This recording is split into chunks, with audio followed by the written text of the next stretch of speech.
በስመ አብ ወወልድ ወመንፈስ ቅዱስ አሐዱ አምላክ። አምላካችን ፈጣሪያችን እግዚአብሔር ሆይ ሕሊናችንን፣ መንፈሳችንን፣ አንደበታችንን ጠብቅልን። ከኛ የሚወጣውን ሁሉ እግዚአብሔር ሆይ አንተ አርመህ አስተካክለህ በሰማያን ሕሊና አንተ ቅረጸው። እግዚአብሔር ስለወደቁት፣ ስለቆሰሉት፣ በሐዘን በስቃይ ላይ ስላሉት፣ ስለተጨነቁት ስትል የመከራውን ዘመን አሳጥረልን። ስለ ቅድስት ድንግል ማርያም ብለህ አምላካችን ሆይ በሰው ላይ የሚወርደውን ሁሉ መቅሰፍት አንተ አስወግድልን። የጨካኞችን ልብ ለውጥ። በእውነት በትክክል የቆሙትን ሁሉ በየቦታው ተራዳያቸው፣ በረከታቸው፣ ደጋፊያቸው አንተ ሁን። ለጽድቅ የቆሙትን ሁሉ አጠንክራቸው። ስለ ቅድስት ድንግል ማርያም ብለህ ጸሎታችንን ልመናችንን ተቀበል፣ ዛሬም ዘወትርም ለዘላለም ነው። አሜን። ጊዜ ኢየሱስ ክርስቶስ ስረይ ኃጢአቴ ወኃጢአተ ኩሉ ሕዝብ። እግዚአብሔር ሆይ ጉባኤያችንን ባርክልን። እግዚአብሔር ባርክልን። እግዚአብሔር ባርክልን። አሜን። ቃለ ሕይወት ያሰማልን አባታችን። አሜን። ውድ ተመልካቾቻችን፣ አድማጮቻችን የዛሬው ርዕሳችን እንግዲህ ወቅታዊ በሆነና በብዙ መንገድ ቤተ ክርስቲያናችንን እየተፈታተነ ስለሚገኘው በሁለት መንገድ እየተረገጠ ያለው ሁለት እግር አለኝ ተብሎ በሁለት ባላ ሊወጡ እንደሚፈልጉ አይነት ነገር ሆኖ እየተስተዋለ ያለውን የመንግስትንና የሲኖዶሱን አካሄድ በተመለከተ አባታችን ጥናታዊ ጽሑፍ አቅርበዋል። ይሄ ደግሞ የዛሬ 2 ዓመት የቀረበ ነው። ግንቦት 5 ቀን 2015 ዓመት ነው። በዚህ ጽሑፍ ውስጥ እንግዲህ የተለያዩ ሐሳቦችን በማንሳት እንደ ራዕይ ተናጋሪ አድርገው ነው የጻፉትና ያ የተባለው የደረሰ ህብረተሰባችን በተለያየ መንገድ በተለይ ክርስቲያኑ ስቃዩን እየከፈለ ያለበት ሁኔታ ምንም አይነት እልባትና መቋጫ ሳይገኝለት መከራው እንዳለ ቀጥሎ ርክበ ካህናት በቅርቡ ተደርጎ የሆነውን ሁሉ ያው ህብረተሰባችን በየፊናው ስለሚከታተል ጠንቅቆ ያውቀዋል ብለን እናምናለን።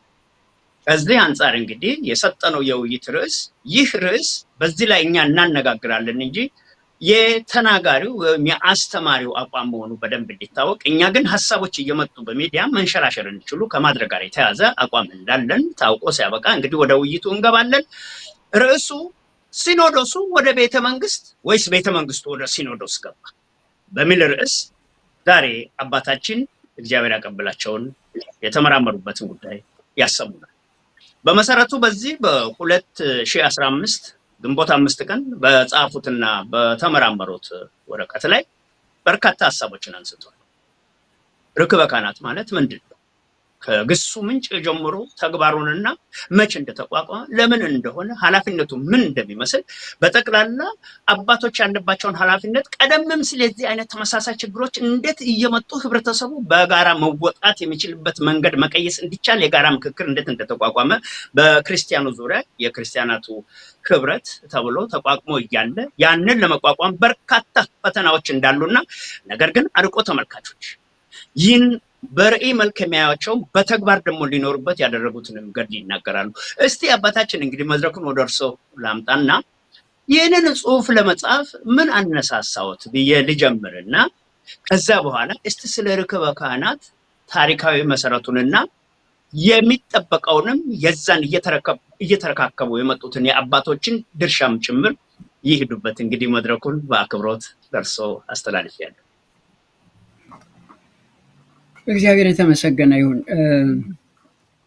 መግቢያችን ዘመኑ አንደበተኛ የበዛበት ከአፍ የሚለቃቅሙ ነገር የሚያጣምሙ ሐሳቦችን አበላሽተው በራሳቸው መንገድ አወላግደው ለህዝብ የሚያቀርቡ ሰራዊት አጋንንት የበዙበት ዘመን ነው። ሰይጣን የሳሩን የቅጠሉን አንደበት ከፍቷል። ይሄ ዘመን ክፉ ዘመን ነው። እንግዲህ እግዚአብሔር የሚለቃቀም አበቅ የሆነ ነገር ካፋችን ተገኝቶ ተጠልፈን እንዳንወርቅ እሱ ይጠብቀን። ቅዱስ ጳውሎስ ለጢሞቴዎስ እንዲህ የሚል ምክር ሰጠው። አልቦ ዘያስተአብድ አለ ውርዙትከ ወኩኖ ማርያ ወአምሳለ ለማህይምናን ወበቃልከ ወመጋር በፍቅር ወሃይማኖት ወበንጽህ ዝም አትበል ተናገር።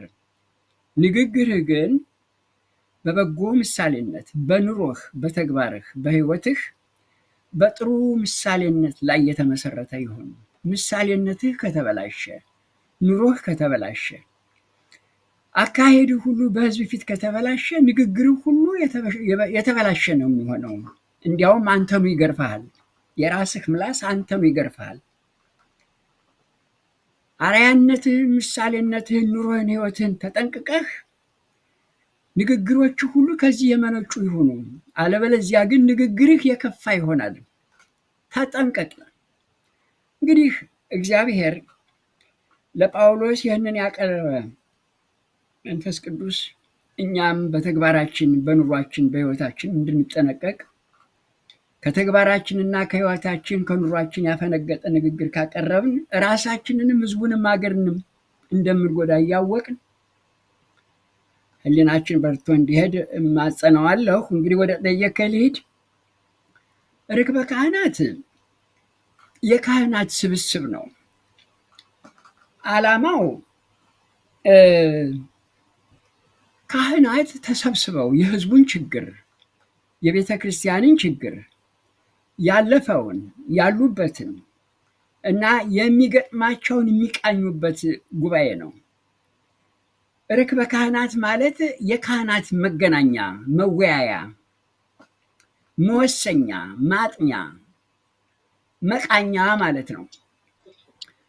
ጉባኤውን የሚጀምሩት ካለፈው ምንድን ነው የወሰድነው? ያለፈው ውሳኔ ምን ነበረ? ምን ተገበረ? ምን ሳይገበር ቀረ? ምንድነው የጎደለው? ከኛ ድካም ነው? ከህዝብ ነው? ወይስ ውሳኔያችን ትክክል አልነበረም ብሎ ይቃኛል፣ ይመረምራል። እንግዲህ የተከናወነውን በደስታ ይቀበላል።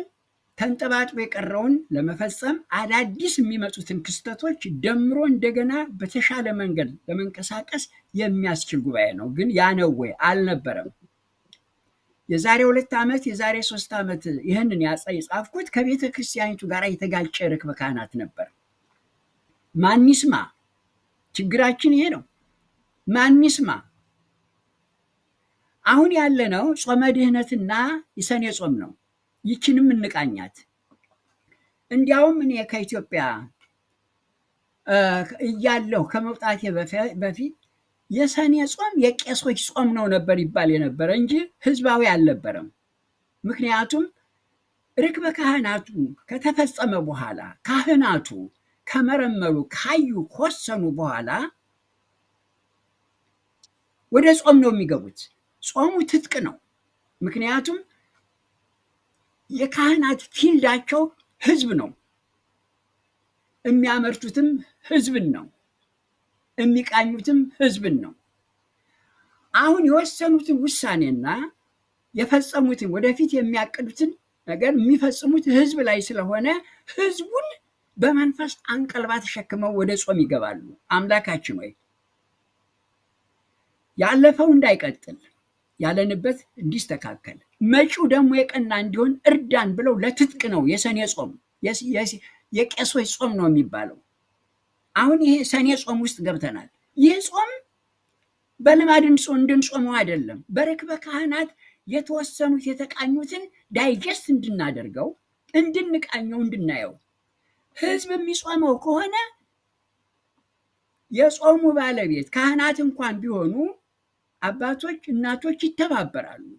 ቄሶች እንዲጠነክሩ እባክህ አምላክ ሆይ እርዳቸው ለማለት ነው እንጂ ጾሙ የህዝብ አልነበረም። ቄሶች በጉባኤያቸው የወሰኑትን ተግባራዊ ለማድረግ ራሳቸውን የሚፈትሹበት ነው የሰኔ ጾም።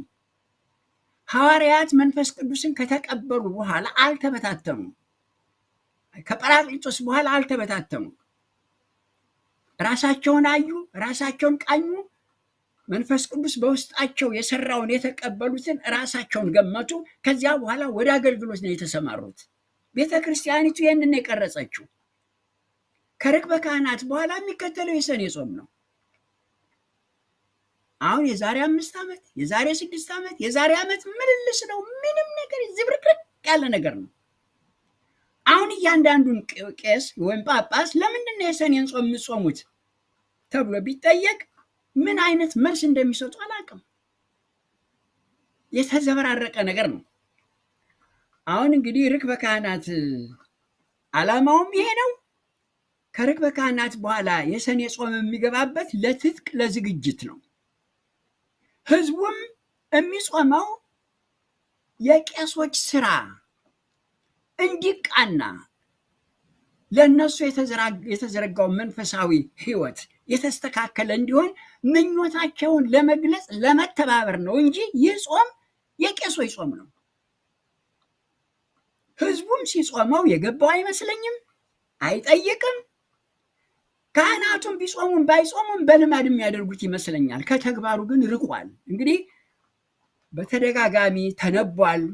ይህን ጽፌ አቅርቤያለሁ ለጳጳሳቱ።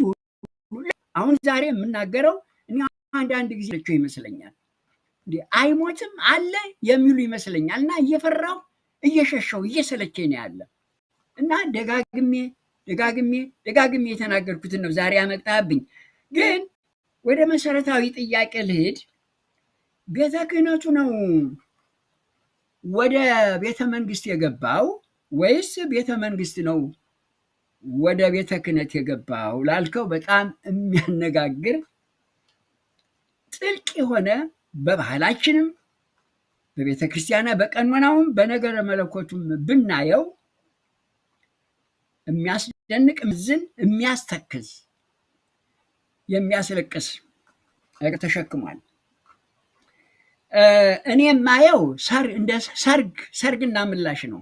ሰርግ ማለት መሰራረግ፣ አንዱ በአንዱ ሰብሮ መግባት ማለት ነው። ሰርገ አንድ ሆነ፣ ሰርስሮ ገባ ማለት ነው። ለምሳሌ ሁለት መንደሮች ሁለት ወጣቶችን ወንድና ሴትን ሲያጋቡ በዚያ መንደር በወንዱ ሳይድ ያሉት መንደሮችና በሴቷ ሳይድ ያሉ መንደሮች ይሰራረጋሉ። ሁለቱ ወጣቶች ሲጋቡ ወጣቷ ሴት በወንዱ ህይወት ውስጥ ሰርጋ ትገባለች፣ ወንዱም በህይወቷ ሰርጎ ይገባል። ይሄ የሙሽራና የሙሽሪት ነገር ነው። መሰራረግ ማለት ሰርስሮ መግባት ማለት ነው። በሙሽሪቱ ሳይድ ያሉት ወገኖች በሙሽራው ሳይድ ባሉት ወገኖች ውስጥ ሰርገው ገቡ፣ በሙሽሪት ታዝለው ገቡ። እዚያ ህብረት ይሰራረጋል፣ አንዱ በአንዱ ውስጥ ይቆላለፋል። መስተጻምር ተጣመረ ማለት ነው። የአልፎ ሰርግና ምላሽ ሆኗል። አሁን በአንድ ምሳሌ ልግለጸው። ይህንን የሰማሁት ጥቅስም ስንጠቅስ አንዳንድ ነገሮች ስንናገር የሰማህበትን የነገረህን ሰው ጥቀስ፣ ዝም ብለህ ከራስህ እንደመጣ አድርገህ አትናገረው የሚለው በቤተ ክርስቲያናችንም ስኮላስቲክ በሆነ ባህል ነው። ከኔታ ሐረገወይን ነው ያገኘሁት። ባደጉበት ደብር እብድ የሚመስል ግን አመለካከቱ ተፈንጥሮ የሄደ ከህብረተሰቡ ቀድሞ የሄደ አንድ ሰው ነበር አሉ። ደብሩ ትልቅ ነው፣ ሰው ቢዚ ነው። ቅዳሜም እሁድም ሰው ብዙ ህዝብ ስለሆነ ቤተክርስቲያኑ ሁልጊዜ ገበያ ነው እና ሰው እሱን ይሰማዋል፣ ያዳምጠዋል፣ አንዳንድ ነገር ይጥላል።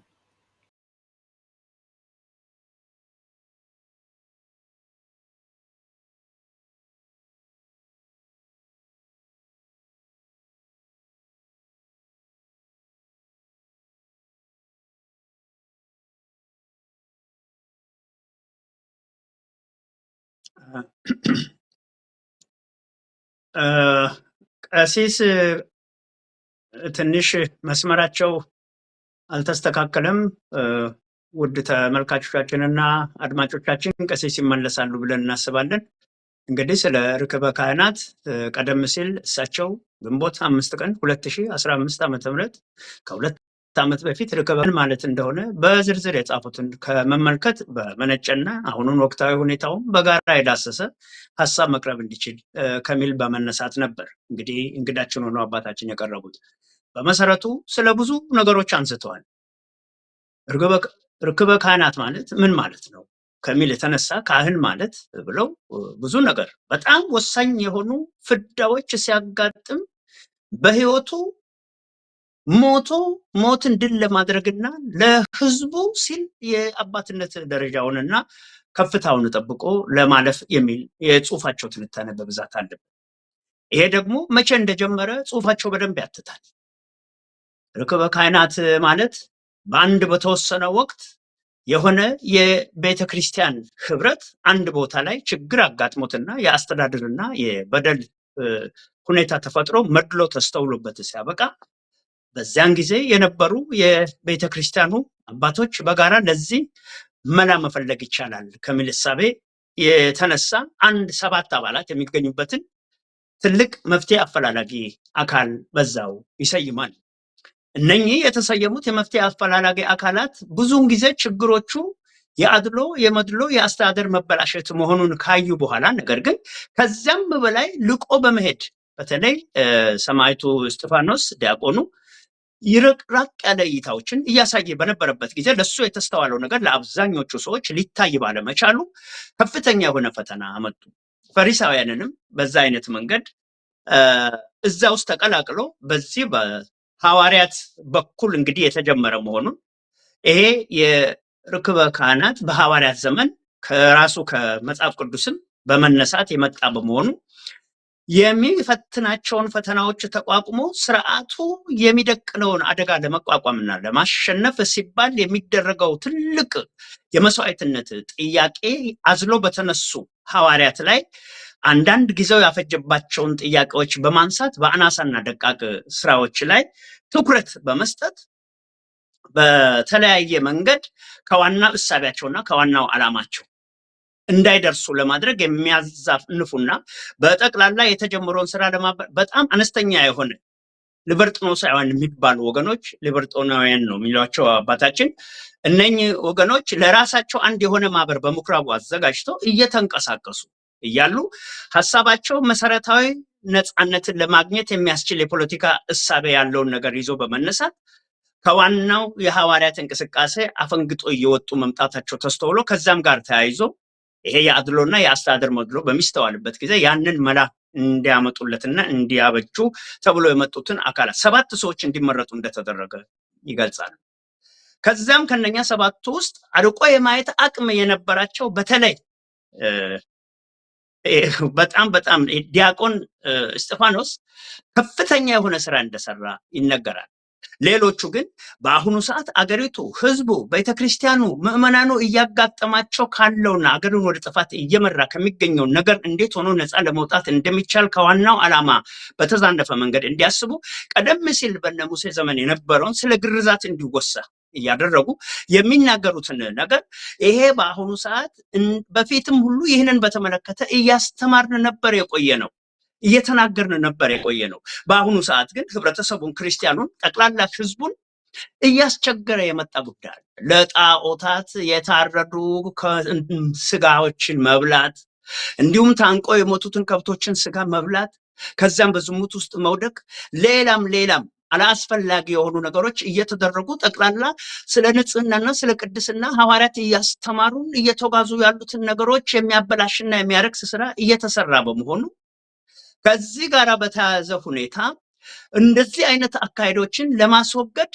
እኛ ከፍተኛ የሆነ ስራ መስራት አለብን ብለው ወደ ምኩራቡ ገብቶ ከመናገራቸው በፊት እስጢፋኖስ እጅግ በላቀ መንገድ በእግዚአብሔር ኃይል ተነሳስቶ ይህንን ሴራ የሚሰሩትን ዋንኛው ጉዳይ እንዳይነሳባቸው የሚያደርጉትን እሱ ወደ ምኩራቡ በመግባት እናንተ ከተላላቅ አባቶችና ከወንጌል የሰማችሁትን ነገር ተረክበናል ብላችሁ በአግባቡ ለመፈጸም አቅም ያጣችሁ አንገታችሁን ያደነደናችሁ በሚያሳፍር የአባቶቻችሁ ድርጊት ተዘፍቃችሁ የቆያችሁ እናንተ ወዮላችሁ ከናንተ የሚጠበቀው ይሄ አይደለም ብሎ በማይጠበቅና ባልተገመተ መንገድ ባልተጋበዘበት መድረክ ነው እንግዲህ ሊቀ ዲያቆን የሚል ከፍተኛ ሃይማኖታዊ ክብር በተሰጠ ማዕረግ የሚጠራው እስጢፋኖስ ያንን ሰብሮ ገብቶ በዛን ጊዜ ለዓለማዊ መንገድና ለፖለቲካ ዘላቂ ነፃነት ብሎ የቤተ ክርስቲያኑን አስተሳሰብና እምነት እያዛቡ ለመሄድና ካህናት ግን ከተሰጣቸው የክፉ ጊዜ ዘመንንና የፍዳን መከራ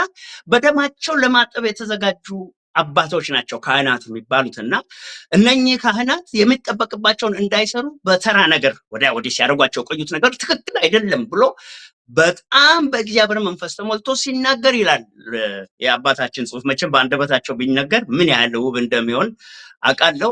በአጋጣሚ ግን ምናልባት እሳቸው እንዲመጡ ይህንን ከሰማህ እንደው ብሩኬ በደንብ እንደገና ወይ ሊገቡ የሚችሉበት ሁኔታ እኔ ያብራራው መቼም ጽሑፉን ስላነበብኩ ነው እንጂ የእውቀቱ ባለቤት አይደለሁም።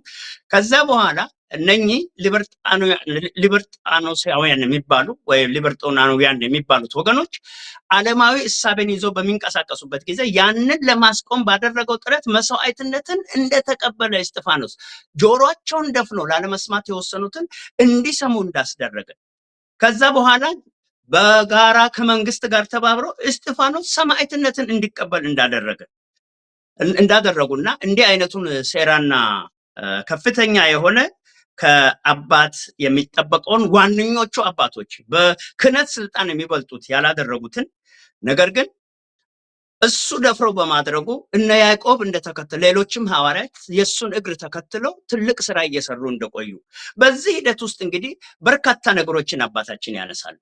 ጽሑፉን በማየት ነው እንጂ ትምህርቱ የኔ በመሆኑ አይደለም። እና አባቶቻችን ይህንን ከፍተኛ የሆነ መስዋዕትነትን አንደኛ ምድራዊ የሆነ ኃይል በመንፈሳዊውና ሰማያዊ በሆነው ኃይል ላይ የበላይነት እንዳይኖር በማድረጉ ፍልሚያ ውስጥ እነ እስጢፋኖስ የቱን ያህል እንደተዋደቁና ሐዋርያትን በዚህ መንገድ ተከትሎ ታላቅ ገድል እየሰሩ እንደመጡ ከዛም በኋላ ነው እንግዲህ አባታችን ሲናገሩ አንደኛ ይህ የሃይማኖት ተቋም ሆኖ የተመሰረተው መጪውን አደጋ ለህብረተሰቡም ሆነ ለቤተ እምነቱ አደጋ የሆነውን ከወዲሁ መከላከልና ለዛ የሚያስፈልገውን መስዋዕትነት ዲያቆኑ በከፈተውና በከፈለው መስዋዕትነት መንገድ መንቀሳቀስ ካልተቻለ አደጋው እየከፋ ይመጣል ማለት ነው። ስለዚህ ርክበ ካህናት ሁል ጊዜ ከእግዚአብሔር የተሰጣቸውን ጸጋ አባታችን ተመልሰዋል። ከተመለሱ እለቅሎታለሁ እና አልመጡም መሰለኝ። ብሩክ እየደወልክ አንቀሳቅሳቸው፣ እኔ የምችለውን ያህል እያልኩ አቆያቸዋለሁ። እና በዚህ አይነት መንገድ እየቀጠለ ሲመጣ በኢትዮጵያ ውስጥ በምን አይነት መንገድ እንግዲህ የመጀመሪያው ፓትርያርክ አቡነ ባሲሊዮስ በ1951 ዓመተ ምህረት ፕትርክናውን ከተቀበሉ በኋላ እንደገና እሳቸው የራሳቸውን ዘመን አሳልፈው በተለያዩ መንገዶች የትልልቅ ቦታዎች ሁሉ የቤተ እምነቶች የቤተ ክህነት ትምህርቶች የሚሰጡባቸውን ቦታዎች እንዴት አድርጎ እያስፋፉ እንደቆዩና ከዛም በኋላ የእሳቸውን ፈለግ የተከተሉት አባት ደግሞ ተዎፍሎስ ናቸው። አባ ተዎፍሎስን ወይም ብፁዕ ቅዱስ አቡነ ተዎፍሎስን ፓትርያርኩን በደንብ በአካል እንዳገኟቸው በዛን ጊዜም ቢሆን ትልቁ ገዳም የሚባለውን በየቦታው እየዞሩ እንደሚጎበኙና የማስተማር ስርዓቱንም በዛ መንገድ እያጠናከሩ ማምጣት ደብረ ሊባኖስን እንዴት እንደገነቡ እዛም ሄዶ አባታችን ቀሲስ ትምህርት እንደተቀበሉ በእሳቸውም እጅ እንደተዳሰሱ ትምህርቱንም ጭምር እንዳገኙ ከዛ በፊትም ቢሆን እንግዲህ አቡነ ባሲሊዮስ እንደና አቡነ ገብረየሱስ እንደ መምህር ገብረየሱስ ያሉ ትልልቅ የቅኔ የተለያየ የቤተ ክርስቲያን ጥበብ ያላቸው ሰዎች እዛ ይፈጠራሉ፣ እዛው ይገኛሉ፣ ጸጋውንም ያገኛሉ ተብሎ እንዴት እንደተሰራ ያንን እየቀጠሉ ሲመጡ ወደ መጨረሻ ገደማ ደግሞ በሚገርም ሁኔታ እንግዲህ አቡነ ባሲሊዮስን በፓትርያርክነት ሲተኳቸው እሳቸው ያው ካረፉ በኋላ ወደ እንግዲህ ከ1951 ዓመተ ምህረት ጀምሮ ሙሉ ፓትርያርክ ከዛ በፊት ግን በ1943 ዓመተ ምህረት ሊቀ ጳጳስ ሆኖ ያው ከዚህ ከግብጽ ጋር ባለው ግንኙነት ጽሑፋቸውን ስላነበብኩ ነው ይሄን የምናገረው። እና ያ ከሆነ በኋላ አቡነ ቴዎፍሎስ ደግሞ በተራቸው እንዴት ሆኖ እንደመጡ ዕውቀታቸው አባታችን መጡ። አዎ ሰማሃለሁ።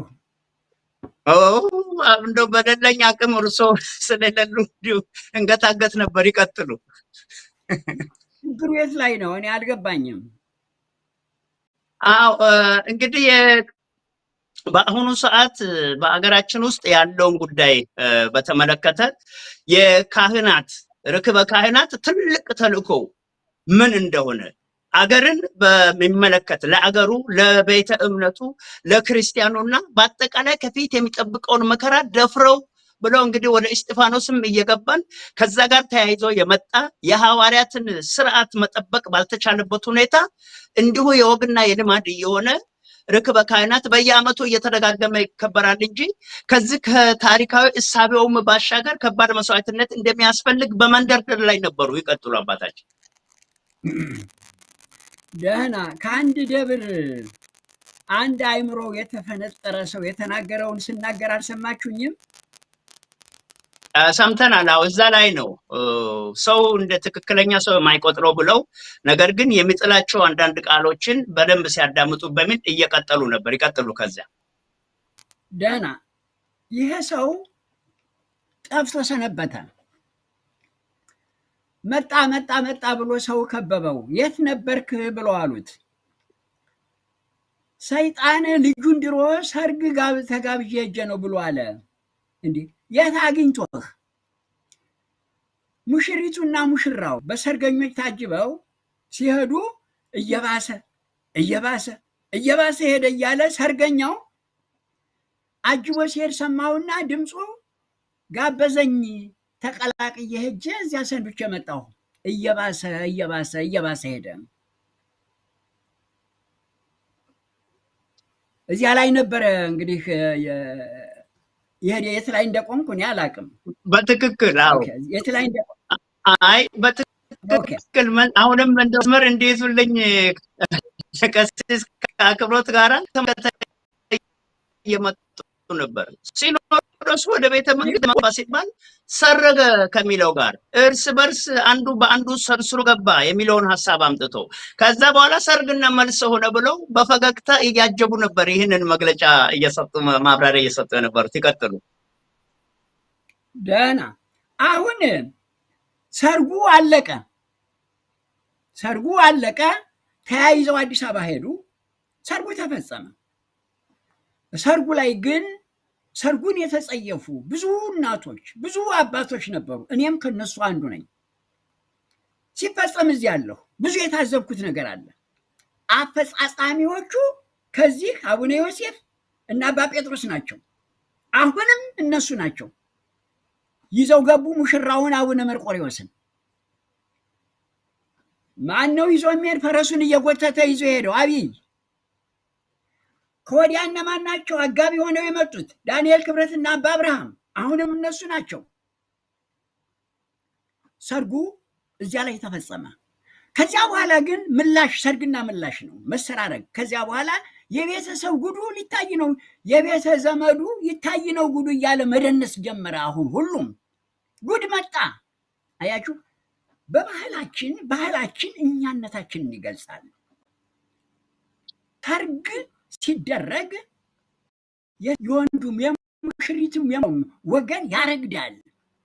ሁሉም ደስታውን ይገልጻል። በዚያን ጊዜ ያ ነበረ የቤተ ዘመዱ ሊታይ ነው ጉዱ እያልን እኛ እንዘፍን ነበረ። ጉዱ ይታያል እያል አትጋቡ አታድርጉት እያል አደረጉት። ከዚያ በኋላ ግን ምላሽ ነው።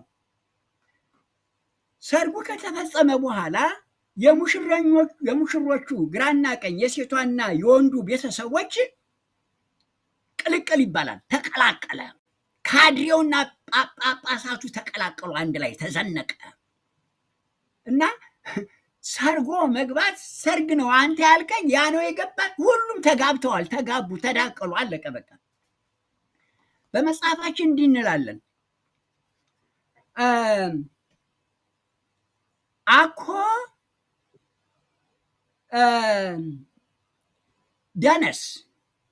ደነስ አላ በሩካቤ ስጋ ዘበህግ። ጋብቻ በሩካቤ ስጋ በህግ በተፈቀደ ሩካቤ ስጋ የተፈጸመ ጋብቻ ነው በህግ።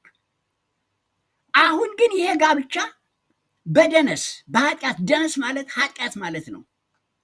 የተፈጸመው ድምር በኃጢአት የተፈጸመ ነው። ከዚህ የሚወለደው ፖለቲካ አገር የሚያጠፋ ነው። ጋብቻው የአጋርና የአብርሃም እንጂ የአብርሃምና የሳራ አልሆነም። ከአጋርና ከአብርሃም የተወለደው እስማኤል ነው። እስማኤል ምንድን ነው ይዞ የመጣ? መልአኩ ምን አለው? ወይ ከውን ሀቅለ ቢሲ፣ የሜዳ አህያ ይሆናል ተራጋጭ፣ እጁ አያርፍ እግሩ አያርፍ። ወይ ከውን እዴሁ ላይለ ሁሉ ወይ ደኩሉ ላይደሁ የእስማኤል እጅ በሁሉም ላይ እግሩም ተራጋጭ ነው እጁም አያርፍም የሁሉም እጅ ደግሞ እሱን ይመታዋል መልሶ ከዚህ የተወለደው ፖለቲካ ተራጋጭ ሆነ አሁን ሰሞኑን ከሐኪሞችም ጋር እየተጋጨ ነው ፖለቲካው ከቤተ ክህነቱም ጋር እየተጋጨ ነው ፖለቲካው የተዳቀለ እስማኤል ተራጋጭ ተደባዳቢ ከማንም ጋር ሰላም የሌለው መጽሐፍ ቅዱስ እንደሚለው ዘፍጥረት 16 ከአጋርና ከአብርሃም የተወለደው ተራጋጭ ይሆናል ቢይስሐቅ የሜዳ አህያ እያለ ይለዋል ከዚያ የወጣው ጋብቻ ሁሉንም የሚራገጥ ሆነ ሁሉንም የሚረግጥ ሆነ ከዚህ የሚደቀለው ፖለቲካ ለህብረተሰብም ለአገርም የሚጠቅም ለቤተ ክርስቲያንም የሚጠቅም አልሆነም ተራጋጭ ሆነ እንግዲህ ተመልከቱ አይምሮ ወደ ብዙ አቅጣጫ ይሄዳል ጥንተ አብሶ የምንለው ነገር አለ አሁን የሚታየው የጥንተ አብሶ ውጤት ነው ጥንተ አብሶ ማለት ጥንተ ኃጢአት የኃጢአት እርሾ የተበከለ በኃጢአት ጭቃ የጨቀየ የማይለቅ በሽታ ማለት ነው ጥንተ አብሶ የሚለው ብዙዎቹ በስህተት ወደ ቅድስት ድንግል ማርያም ይወስዱታል ነገር ግን አሁን እየታየ ያለው በዘመናችን ይሄ ነው በጠቅላላ ይሄ እመቤታችን በፍጹም አይመለከትም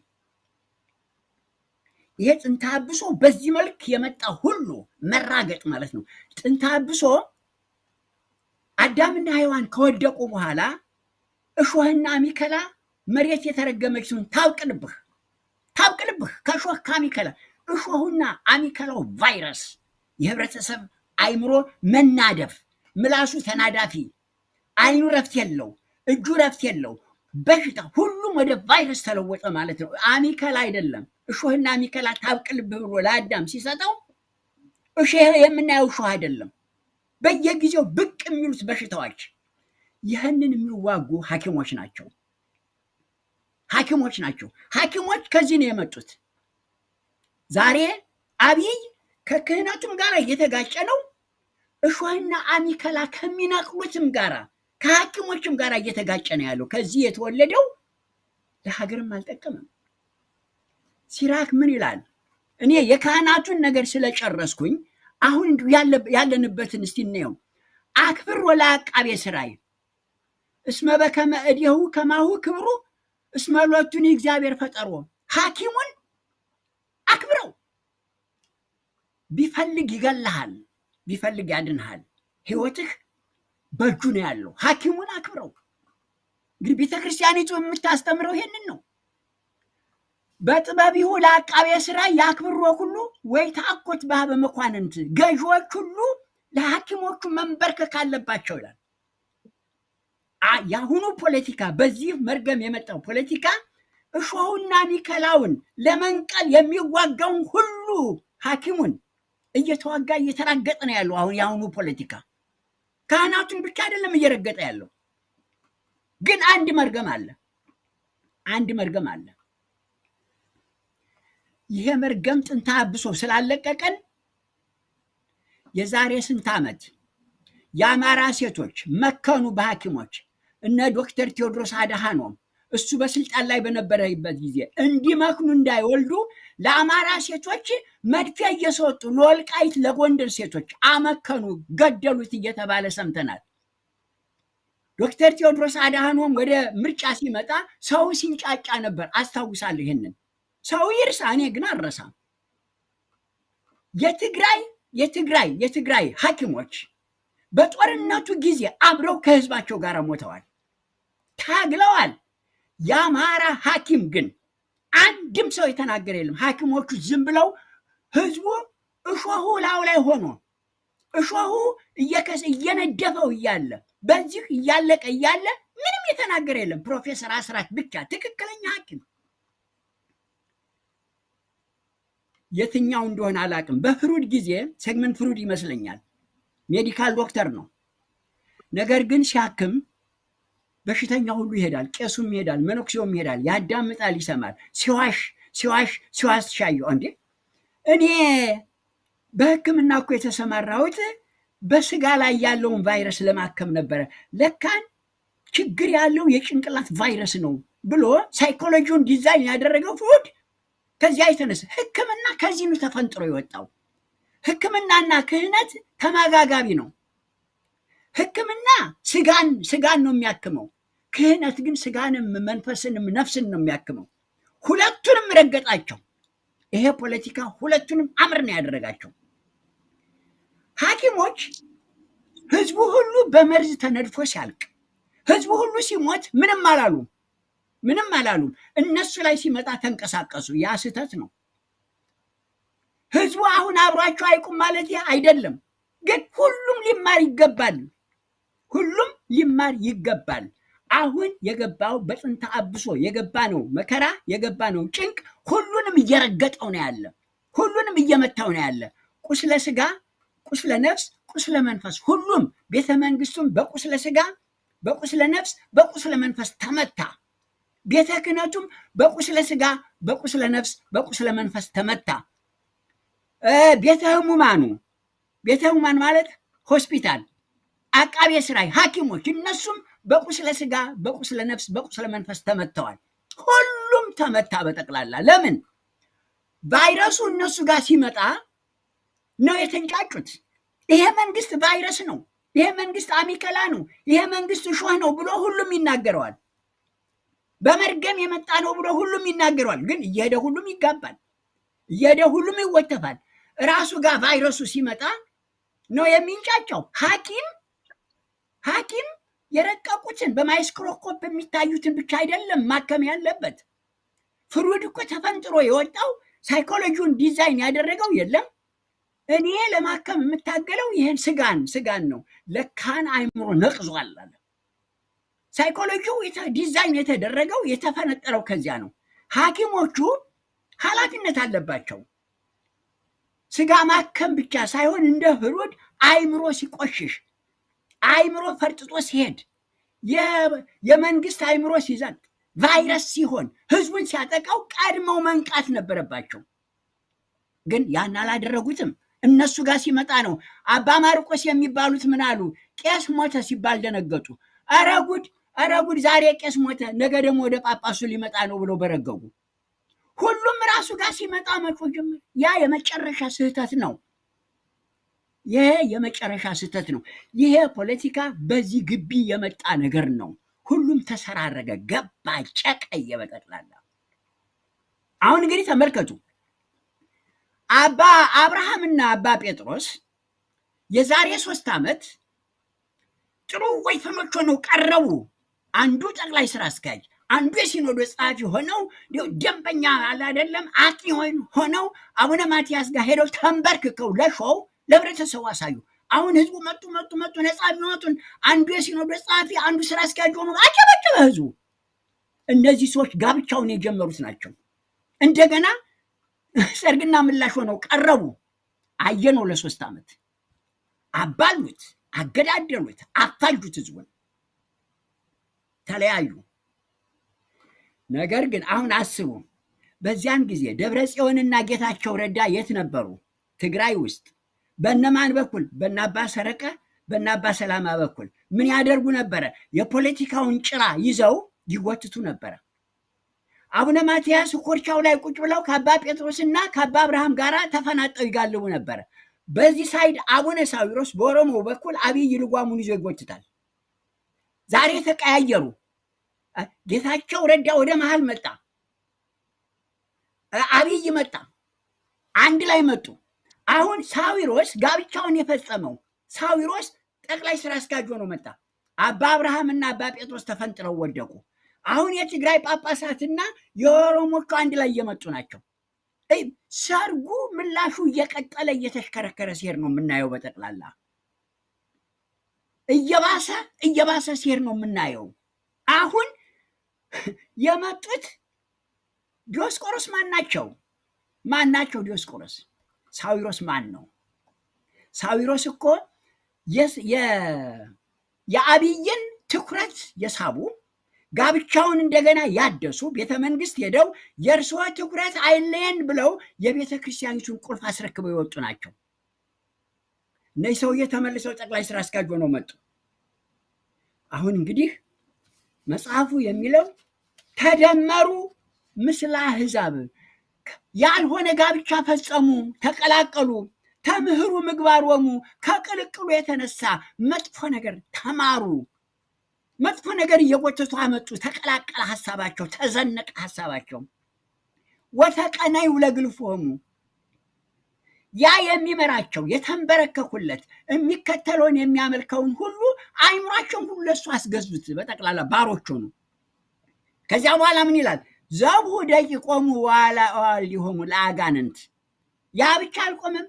ልጆቻቸውን የልጅ ልጆቻቸውን ሁሉ ለሚያምኑበት አረዱ፣ አሳረዱ፣ አስተራረዱ ብሎ መጽሐፉ ይናገራል። ይሄ እንግዲህ የምንደግመው ዳዊት ነው የሚናገረው። ከዚያ በኋላ አብይ ምንድን ነው ያላቸው? ቤተ መንግስት ጠርቶ የሚጋደሉ የእናንተ ልጆች፣ የሚገሉ እናንተ ልጆች እናንተው ናችሁ ገዳያችሁ ብሎ ለነሱ ነው ያሸከማቸው። ታዲያ እኔ ቄስ ነኝ፣ ምን ብዬ ነው የምዋሻው? ለምን ዋሻለሁ? አብይን በሚገባ ነው መተቸት ያለብን።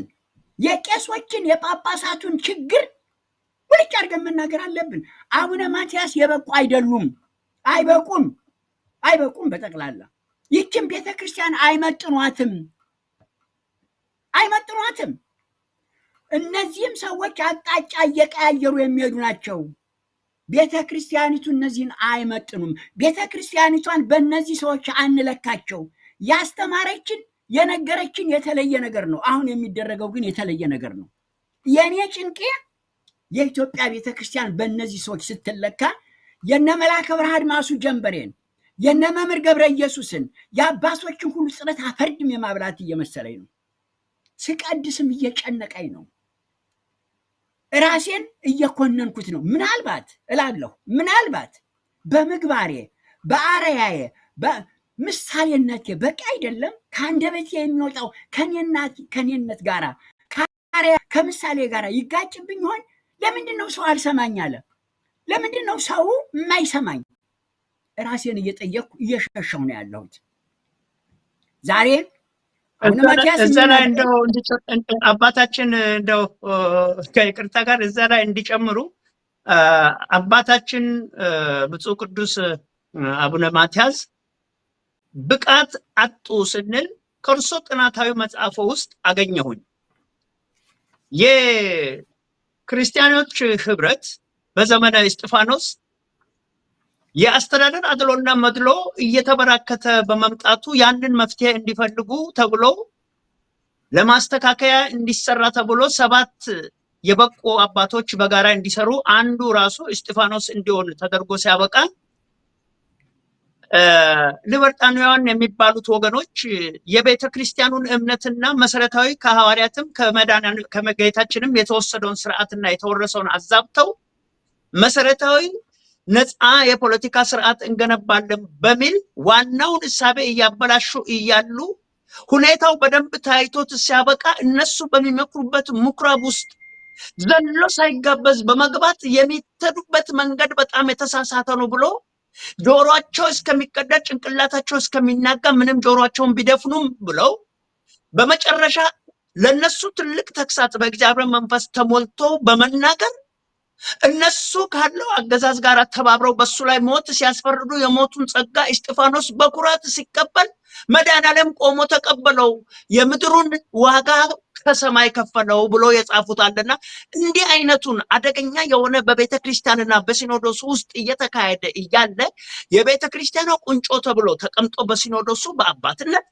እንዲህ አይነት የዘር ፖለቲካ ሲካሄድ ማስቆም ሲችሉ ወይም መስዋዕትነቱን ሊቀበሉ ቀደም ሲል ምለው ተገዝቶ የገቡ አባት ኃላፊነታቸውን አልተወጣም ከሚል መንፈስ ነው ወይስ ሌላ አለ? ይጨምሩ። እንግዲህ ይህንን የጻፍኩት ምቹር ፓትርያርክ በሚል ምርጫው እየተካሄደ የጻፍኩት ነበር እና በዚያ ተቀይመው ነበር። ምቹር ፓትርያርክ ማለት በፍትሐ ነገሥቱ በመንግስት ተጽዕኖ ወደ ክህነት የሚመጣ ምቹር ፓትርያርክ ማለት የእንግዲህ ልጅ ማለት ነው። ህይወት የሌለው ተጨንግፎ የተወለደ ማለት ነው በፍትሐ ነገሥቱ። በዚህ መንገድ አይግቡ በዚህ መንገድ የገባ ክህነት ምቹር ነው የሚሆነው በሚል የዛሬ ስንት ዓመት የተጻፈ እንግዲህ እሳቸው ለምርጫ በሚካሄድበት ጊዜ የጻፍኩት ነው። በዚህም ስወቀስ ነበረ። አየው አቡነ ማትያስ የመጡት በዚህ መንገድ ነው። እነ ስብሐት ነጋ ናቸው የከተቷቸው።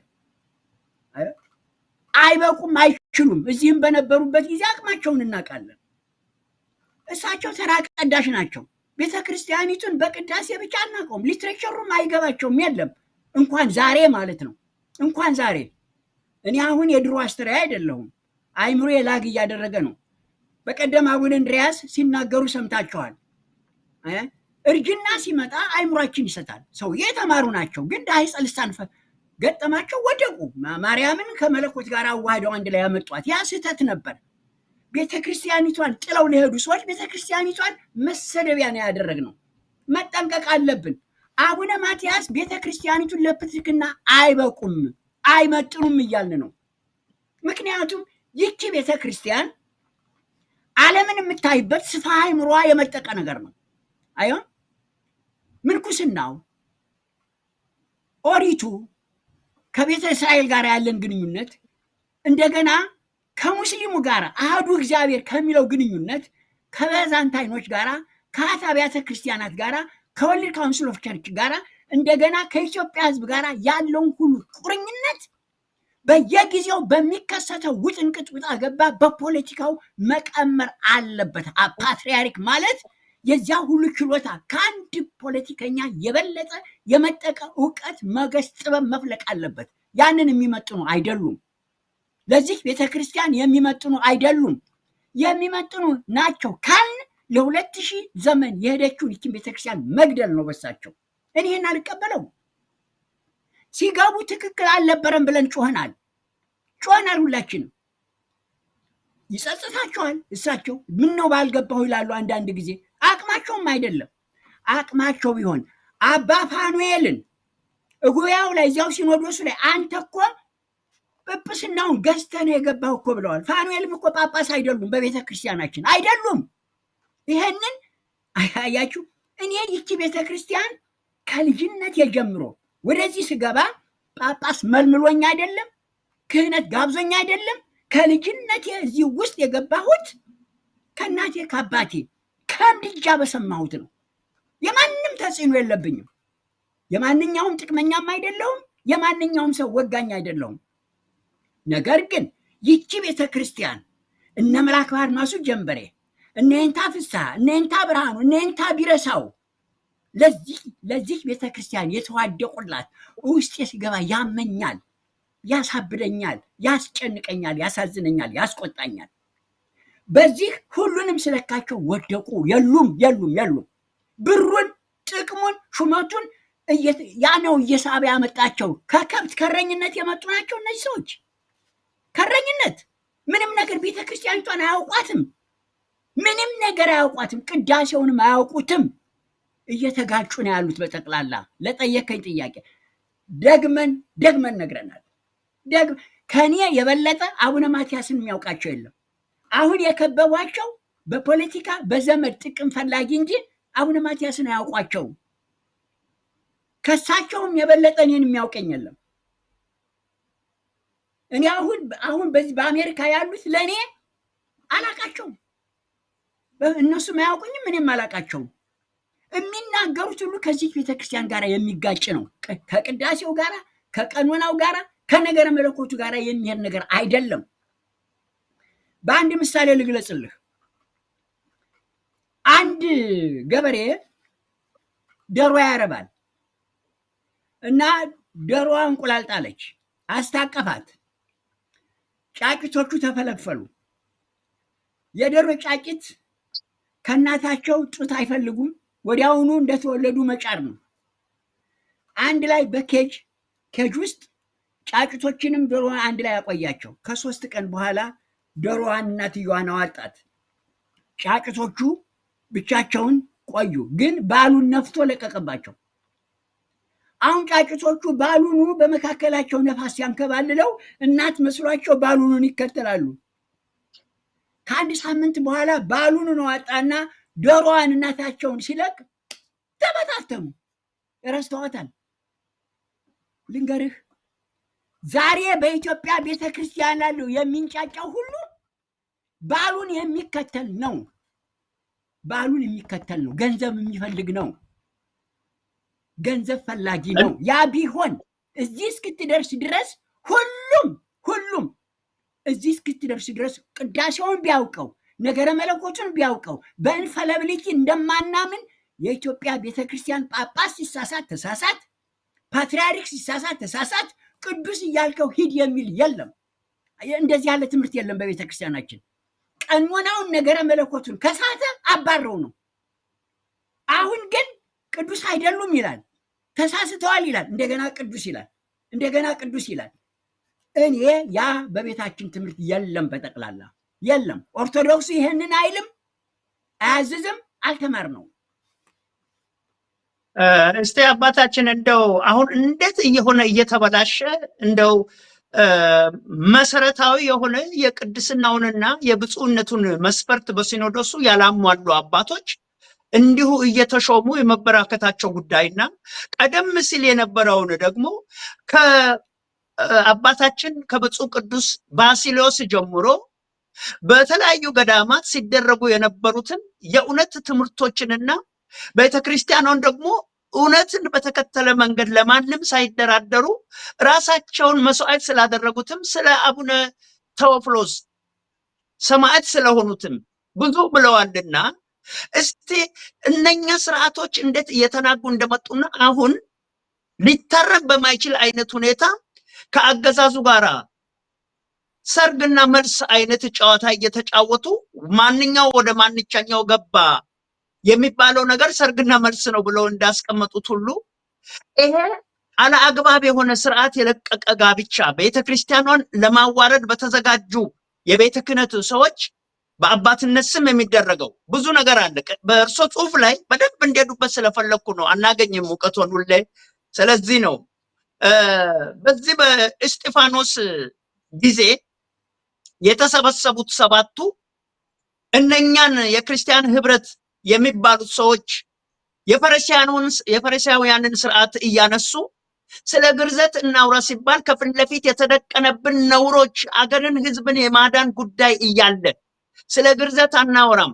ለጣዖታት የታረዱትን የሚበሉ የዘሞቱ የሞቱትና የተሰቀሉትን የሚበሉ ከዛም ባሻገር ደግሞ ለህዝቡ ድነት የማይሰሩ ብዙ ከአባቶቻቸው የእብሪት መንፈስ ወስደው ተረከብን የሚለውን የቅድስና መንፈስ እንኳን በአግባቡ ያላዩ ብሎ በመናገር ምክንያት መስዋዕትነት እየተቀበሉ ሰማዕት የሆኑትን ባስታወሱበት መንገድ እስከ አባታችን ብፁዕ ቅዱስ አቡነ ቴዎፍሎስ ድረስ ያለውን ሁኔታና የቤተ ክርስቲያኗንም ከሌሎች ከመሳፍንት ተጽዕኖ ነፃ ለማውጣት ቀድሞ እንደ እስጢፋኖስ የሚታያቸውን ያደረጉትንም ጉዳይ አንስቶ ሩቅ አልመው ቅርብ እያደሩ ስላሉት አብዛኛዎቹ ጥቂት እውነተኞች አይጠፉም። አባቶቻችን እስቲ ጨምሮ ይናገሩና ሐሳቡን እንደገና ከዛ ተነስቼ ማብራሪያ እጠይቃለሁ።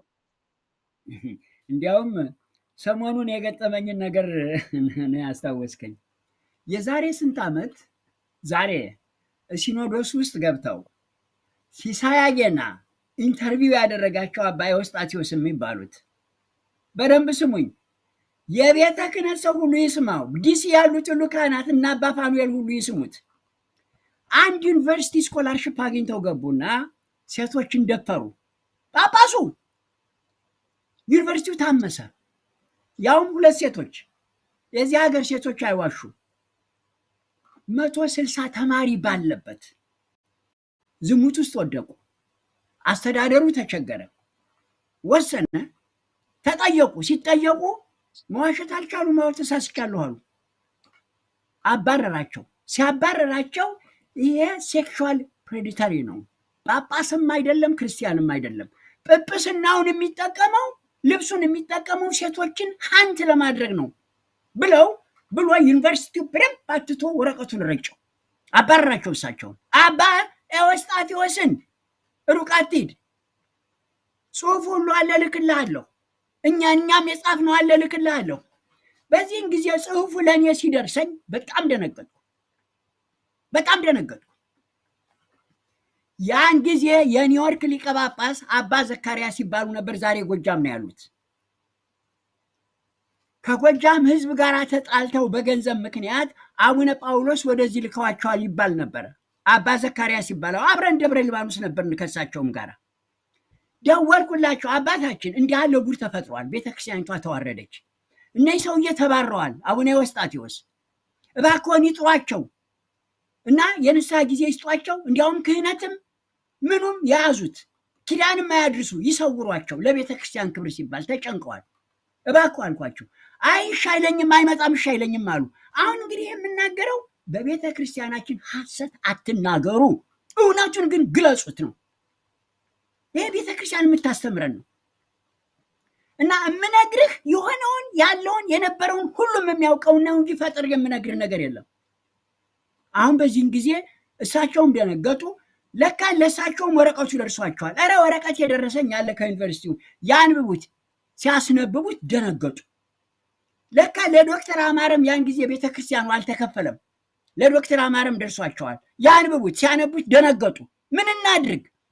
አሁን አቡነ ዘካርያስ ፈልግና ጥራቸው ይምጡ እኔ ጋ አሉ። ፈልግ ያገኘኋቸው። የት ነበሩ? ከዚያ ተባረው ሳያትል ሄደዋል። አያችሁ፣ ተመልከቱ። አገኘኋቸው። እኔ ውሸት አልናገርም። ደህና ነዋ? ደህና ነኝ። ምን ነው አባቴ መምህር አሉ። ችግር ላይ ወድቄያለሁ፣ ይድረሱልኝ። ዛሬ ሁሉም በእኔ ላይ ወድቋል፣ ወድቄያለሁ፣ ምን እርዳታ እፈልጋለሁ አሉ። ይችን እኔ ያን ጊዜ አዘንኩ። አሃ አንድ ሰው ወተጋኔ በእንተ ጽድቅከ ውድቀቱን አውቆ እርዱኝ ካለ ኃላፊነት አለብን። መልሼ ለአቡነ ዘካርያስ ደወልኩላቸው። እርዱኝ እያሉ ነው፣ ይጥሯቸው። በሁለተኛ ቀን የለም አይመልስልኝም፣ እምቢ አለኝ። አንተ እያሉ አይመልስልኝም። ለካን ፈርተው እሳቸውም ሸሽተዋል፣ ማናገርም አልፈለጉም። አሁን ዶክተር አማረን ሳነጋግራቸው ያን ጊዜ ማርያም ነበሩ። 400 ብር የኪስ ገንዘብ የማርያም ቤተክርስቲያን ወሰነ። የኪስ ገንዘብ ተገኝቷል። ግን የት እናርጋቸው? የግብፅ ቤተክርስቲያን እንጠይቅ ተባለ። ሎስ አንጀለስ እንጠይቅ። ፖኬት መኒ ከተሰጣቸው ቦታ አላሉን። ቦታውን ሁሉ አዘጋጀን። በኋላ ይምጡ፣ ወደ ይህን ያህል ገንዘብ ተዘጋጅቶልዎታል፣ ግብፅ እዚህ ቦታ ላይ ቦታ ተገኝቶልዎታል፣ ዞር ይበሉ አልኳቸው። እሺ ደውልልዎታለሁ አሉ። ከሁለት ሳምንት ብጠብቅ ጠፉ። በሌላ ጊዜ ፈልጌ ያገኘኋቸው። የት ሄዱ? አይ የማኅበረ ቅዱሳን ልጆች። እንግዲህ ስሙ፣ ሁሉም በኃጢአት ውስጥ እንደተሰፈቀ ምንም የፈጸሙት ኃጢአት የለም፣ ቤተ ክርስቲያኒቱን ስም ለማጥፋት ነው። ጠበቃ ገዝተንልዎታልና ተሟግተን ቢያኒቷንም እርሶንም ነፃ እናደርጋለን፣ ዝም ብለው እኛን እየቀደሱ ያገልግሉን ስላሉኝ በጠበቃ ስለተያዘ ላደረጉልኝ ነገር ሁሉ በጣም አመሰግናለሁ ብሎ ዘጉ። ከዚያ በኋላ እኔም ተውኩ። እነ ዶክተር አማረም የወሰኑትን ውሳኔ ቀረ፣ ተረሳ። በቃ እውነት መሰለን። በሁለት ዓመቱ ነው፣ በዓመቱ ዲሲ መጡ። ዲሲ ሲመጡ አባ ፋኑኤል አብረው ቆመው የጥምቀትን በዓል ባረኩ። ማርያም ሄደው ቀደሱ። ያን ጊዜ በጣም ነው ያዘንኩት። ደብዳቤ ጻፍኩ፣ በተንኩ። አባ ፋኑኤልን ቅጥቅጥ አድርገን የደበደብኳቸው በዚያ ጽሁፍ። ለሲኖዶሱም ጻፍ። ማን ይቀበል? አሁን ዛሬ እሳቸው ናቸው የሚያሳምጹት፣ እዚያ እየከፋፈሉ የሚያሳምጹት እሳቸው ናቸው። ሲሳያጌና ማቅርቦ ኢንተርቪው ያደረጋቸው እነዚህን ሰውዬ ነው። በጣም የደነቀኝ ግን ባለፈው 2 ሳምንት መሰለኝ እሳቸው በነበሩበት ትምህርት ቤት የነበረ ያን ጊዜ የዛሬ ስንት ዓመት ነው፣ በዚያን ጊዜ የነበሩ ተማሪዎች ግራጁዌት አድርገው ስልጣን ላይ ነው ያሉት። በመላው አሜሪካ፣ በ50 አሜሪካ ሁሉ በዚያ ተዋርደው ጳጳሱ፣ የኢትዮጵያ ቤተክርስቲያን መነኩሴው፣ ቅዱሱ በዚያ ተማሪ ሁሉ ፊት ወድቀዋል። ያ ተማሪ ሁሉ ያንን ኢሜጅ ነው ይዞት ሄደ። ሁሉም በስልጣን ላይ ነው ያሉት። ለካን ያ ጳጳስ ተባሮ እንደው ተራ ሰው ሆኖ እዚሁ አሜሪካ የሚኖር መስሎታል። ኢትዮጵያ ገብቶ ሀገር እያመሰ እንደሆነ አያውቁም። አያውቁም። በአንድ ነገር ከአንዱ ጋር ተገናኘን። ያ ሰውዬ ደህና ነው ወይ አለ ወይ እዚሁ ሀገር አለ ብሎ ጠየቀኝ። የትኛው ያዚያ ዩኒቨርሲቲኛ ተማሪ በነበርንበት ጊዜ በዚህ መንገድ የተባረረው? እንግዲህ እንደነዚህ ያሉት ሰዎች የተጠራቀሙበት ነው። ይህንን ቅዱስ ብሎ መሰየም በጣም ያስቸግራል፣ በጣም ያስቸግራል። ቅዱስ የሚለው ቅጽልም የተበላሸ ይመስለኛል። ሲኖዶስ ብሎ ለመጥራትም በጣም ይከብዳል። ቅዱስ ብለን የምንጠራው ከሆነ አሁን የዚህን የሲኖዶሱን ክምችት አካሄድ የሚያይ ሁሉ ህዝብ፣ የሚታዘብ ሁሉ ህዝብ ለካን ከጥንት ጀምሮ እንደዚህ ነበር ለካን ብሎ በዚህ መንገድ የሄደችውን ሁሉ ቤተክርስቲያኒቷን ክሬዲት አፈርጅም የሚያበላ ነው። መጠንቀቅ አለብን። አቡነ ማትያስ ነገ ያልፋሉ እና አባ ሳዊሮስ ሁሉ ነገ የሉም። መጠንቀቅ ያለብን እኛ ከመፈጠራችን በፊት የነበረችዋን ቤተክርስቲያን ከኛም በኋላ የምትቀጥለዋን ቤተክርስቲያን ነው እንጂ ባልፎ ሀጅ ገበያተኛ ይችን ቤተክርስቲያን መግለጽም ይችን ቤተክርስቲያን መተርጎምም አይገባም። በጠቅላላ እኔ የምለው ሁልጊዜ የምለው ይሄንን ነው። አሁን ለጠየቀኝ ጥያቄ እስጢፋኖስን ጠቅሳል። እስጢፋኖስ እኮ ጳጳስ አልነበረም እኮ። እስጢፋኖስ እኮ ቄስም አልነበረም እኮ። እስጢፋኖስ ተመርጦ የገባው ለአስተዳደር ነው። ነገር ግን እምነቱን የሚያቃውሱ ሰዎች እፊቱ ቆመው ሲያገኝ አልተመለሰላቸውም። የተጣላው የተዋጋው ከፖለቲከኞች ነበሩ። ሄዶ ያነጋገራቸው ሰዎች ክርስቲያኖች አልነበሩም፣ ግን ፈላስፎች ነበሩ። ከተለያየ ሀገር መጥተው ተሰደው እዚያች ቦታ እዚያች ከተማ የሚኖሩ ፍልስፍና የሚዋሩ በእውቀት የበለጸጉ በነበረው በዘመናቸው የነበረውን ሁሉ ችግር አጀንዳ እያዙ እየቀረጹ የሚወያዩ ሊቃውንት ነበሩ። እዚያ ውስጥ ነው እስጢፋኖስ የገባው። እናንተ የምትሄዱት ትክክል አይደለም፣ የእናንተ ውይይት የእናንተ ጉባኤ ችግር የሚፈታ አይደለም እያለ ተፋለማቸው። ሊቋቋሙትም አልቻሉም። ጳጳስ አልነበረም፣ ቄስም አልነበረም። ግን አስቀድሞ ይህን በማድረጉ ከሐዋርያት በፊት ይህን በማድረጉ ሊቀ ዲያቆናት የሚል ታይትል ሰጥተዋለች ቤተክርስቲያናችን። ቀዳሜ ሰማዕት ሊቀ ዲያቆን እንለዋለን። ከሐዋርያት የተሰለፈው እስጢፋኖስ ነው። እስጢፋኖስ ተዋጋው ከፖለቲከኞች ነው። ከየሀገራቸው ተሰደው ፖለቲካ አሳዷቸው በተሰበሰቡበት ቦታ ነው እሱ የሄደው። በጠቅላላ ቀጥ ብሎ ነው እነሱ ጋር ሄደው፣ ከነሱ ጋር ነው የተያያዘው። እውነትን፣ ሞራል፣ ኢቲክስ፣ እምነት ተሞልቶ ስለመጣ እፊቱ መቆም አልቻሉም። እና የእስጢፋኖስ ተልእኮው አስተዳደር ነበረ። ግን ይኸኛው ሲጎል እምነቱ ሲበላሽ ሲያይ እስጢፋኖስ የተገደለው የተመረጥክበትን ተልእኮ አልፈጸምክም አጓድለሃል ተብሎ አይደለም።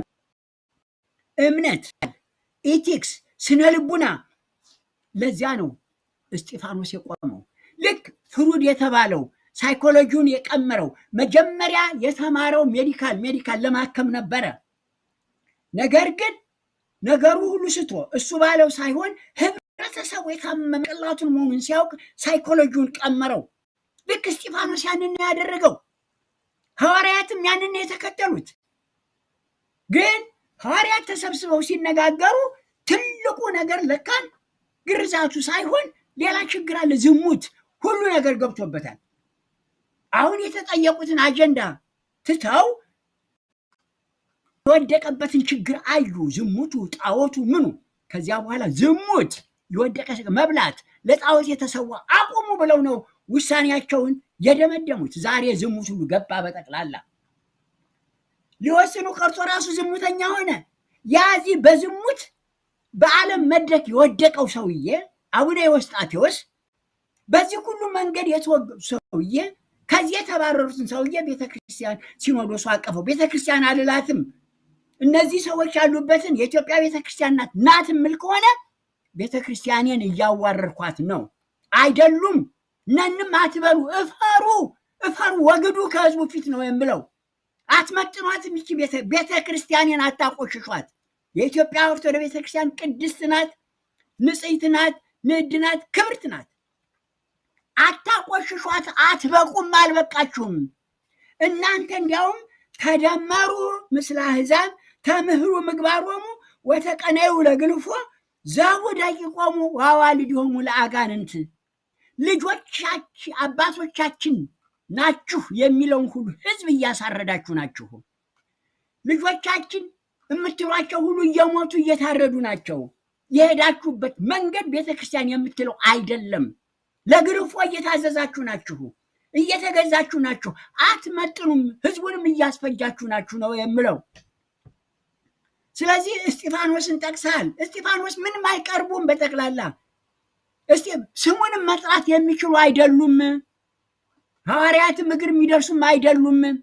አመጣጣቸውም ተሳስተዋል። ሲገቡም ስተት ነው። አሁንም ስተት እየሰሩ ነው ያሉት። በዚህ እየቀጠሉ ናቸው ያሉት። አያስሄድም፣ በጠቅላላ አያስሄድም። እና ለጠየቀኝ መልሱን የሰጠሁ መሰለኝ። የጠየቅን ይህንን ፕሮግራም በሌላ ጊዜ ደግሞ